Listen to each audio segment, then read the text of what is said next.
Once upon a time, a super race of ancients sent colonists to our planet who possessed all the knowledge to live in peace and harmony with nature and other beings. They had advanced technology and even created the perfect computer game of their time, Heroes of Might and Magic 3. Since then, the creatures on this planet have created 6 major nations, among them were the humans, who lost touch with the ancients, degenerated, and descended to the Middle Ages, voting for right-wing parties and imitating computer games with cardboard and dice. They began to see technology as magic, aliens as demons, AI as oracles. The undead that humans spawned with their bloody wars. The undead and humans have been at war for so long it was difficult to tell them apart. The fierce and freedom-loving orcs lived in the neighborhood. Humans colonized their territories, bringing their supposedly progressive culture. The dwarves were the best at keeping the ancient legacy, but their technological advantage was slowly fading away due to inefficient management, endless strikes, and delays of their steam locomotives. The elves living in the north of the continent remained neutral until recently. However, with the outbreak of a new bloody war waged by the undead king, the elves have entered the fighting alliance. And finally the Nagi, an overseas civilization ruler of the oceans whose bipartisan system is gripped by paralysis, has yet to have the last word, and the new war engulfed a once peaceful and prosperous region of mountains, forests, seas, and grasslands scattered with unpregnable castles, mysterious ruins, and powerful ancient artifacts.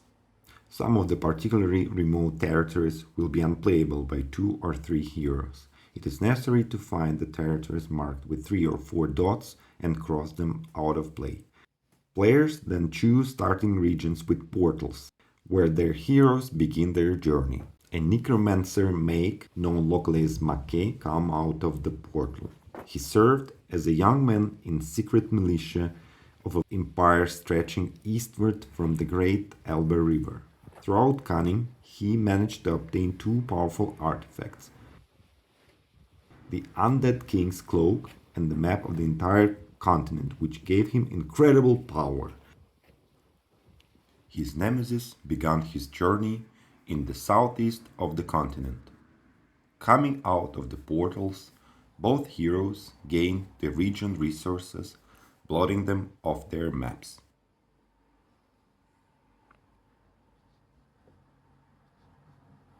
The human lord, the necromancer Make, chose and recorded the actions for the first round, which all players must perform by obtaining resources and performing movements. First, they each got 1 wood,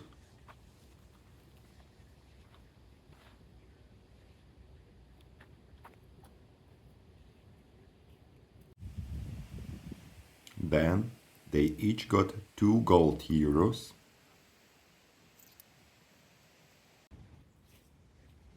then 3 heavy ores,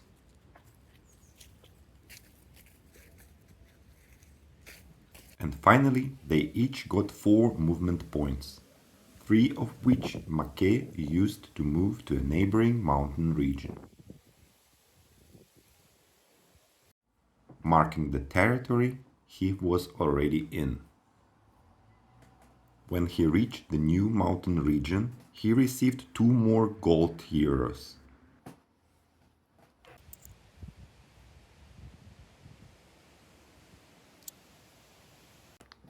Marking it in the appropriate box. Now he has 3 gold.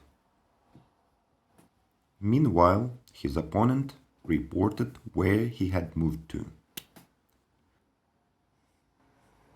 All races have different movement speeds on various types of terrain. Information about this can be found in the bottom right corner of the map. wyciska na przykład ławeczkę z gościem, który wyciska 100 km, co? Maki had one more movement point left. He decided to use it to attack the more powerful monster living in the mountains. After missing the weaker monster, he defeated the more powerful one with a straight of 3 shields.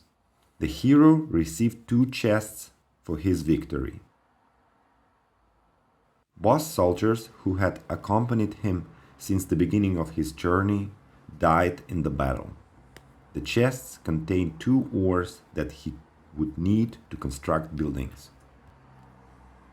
The clouds were thickening over Saxony, and the astrologers announced that the gloomy times were about to get even gloomier.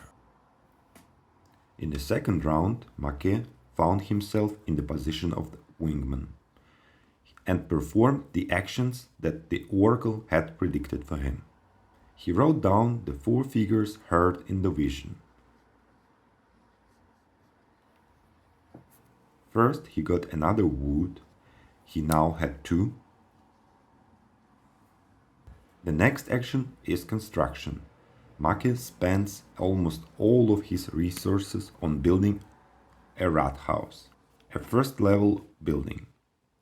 Since he is in the region with the ruins of an old castle, the hero marks the level of the constructed building on the map. By taking the Build 2 action, Mage could build any available building up to level 2, such as the Town Hall, which allows him to gain 1 resource per visiting a new region. However, he could also accumulate 4 ores to build a house for the Warriors Guild, to be able to hire new soldiers. After that, each player gained 3 ores and 4 gold, which Make would need to pay for the mercenaries in his army. This was the end of the second round of the game. Mage continued his journey.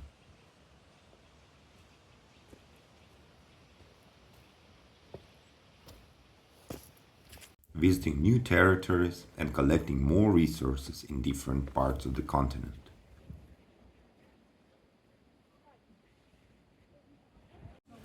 He built new buildings and defeated monsters, getting more and more treasures.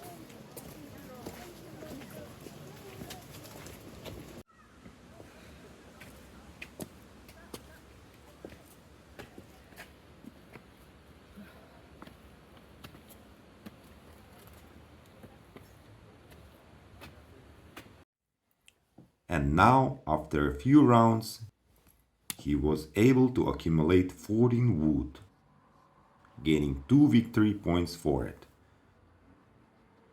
getting closer to total power. His eyes were fixed on another coveted artifact. He moved on, visiting more territories, conquering peaks, impenetrable forests and endless steppes, conquering the great castles of Saxony.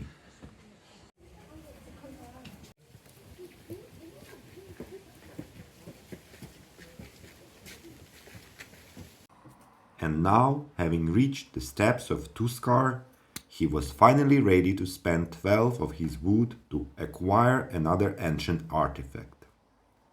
He had marked it on his map, while the other players scrawled it on theirs.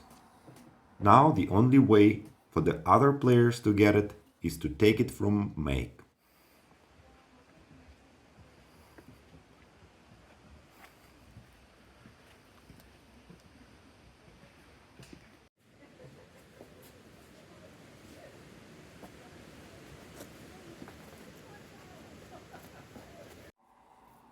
After a few more rounds, he visited his 4th mountain region, reaching the summit of Shock Eat. Here, after completing the conditions, he obtained another artifact.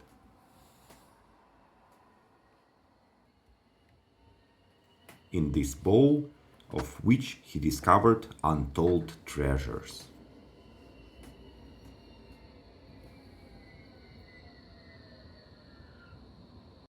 Realizing that the party time was coming to an end, Maki ventured on a final adventure in which he had to fight another hero, capture the great Saxon castle of Dresden, and defeat one of the most powerful monsters, receiving another shield for each one. Having gained his fifth shield, he headed to a new region to get his next most powerful artifact, a red accounting book that would help him defeat the bureaucracy of the dwarves who dwelt along the great river Elbe. This book contained important information about what abilities different artifacts gave different races, as well as describing the course of the battle. He built even more new buildings following the technological tree of humans. One of the most powerful of his unique buildings was the Tower of Illusion, which allowed him to pay 3 wood to reserve an artifact, a fortress, a portal, or a founding.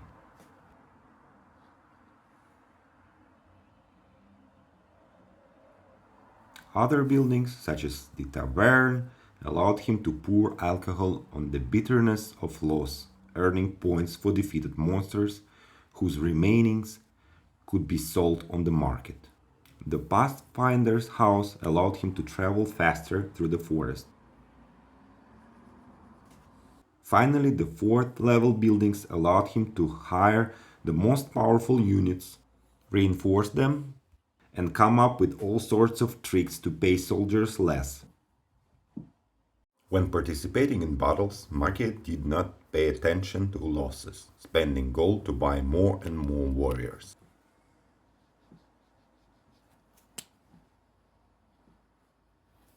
In battles with other players, he secretly noted how many warriors he wanted to send to certain death.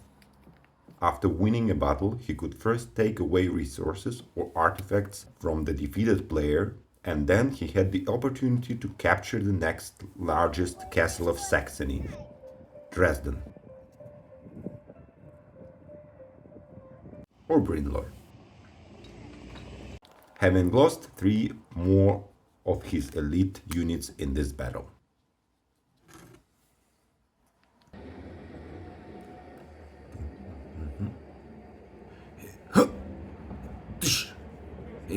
Boom! Bam! Boom! Bam! Woohoo! Victory! He marks newly captured city on his map, earning him his reward. The other players cross out the city on their maps. No one else will be able to capture it in this game. He didn't move this round, so he spent all his movement points to reach Creepy Monster Winged Lion. Ha! Ah!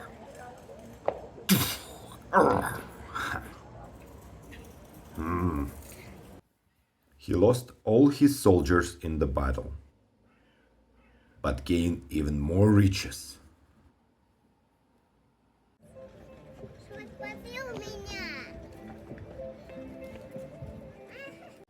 After 16 rounds, he took stock of his life and his achievements. He counted the points for the built buildings of his empire, his only building erected on the ruins, which of course is very little. Not to mention that the condition of forgetting one of the artifacts is building on the basements. He also got 6 points for the collected resources for the game, for military victories, including monsters, other players, and conquered castles. He's got another 9 points. And finally, the artifacts. Let's say the artifact he marked and then later got, maybe in fighting with another player.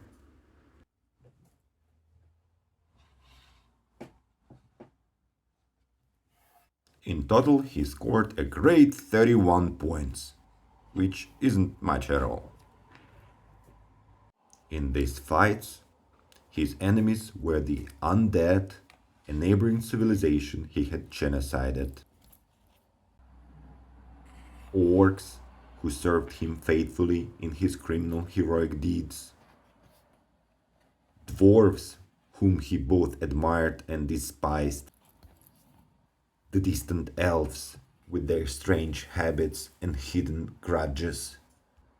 And fearsome overseas nagas, whom Make especially disliked and contemptuously called nuggets. In the next games, he decided to bet on the undead rather than humans who died so easily, for there were already more dead than alive in his kingdom. He went on to war with the dwarfs, promising to turn everyone into magic dust.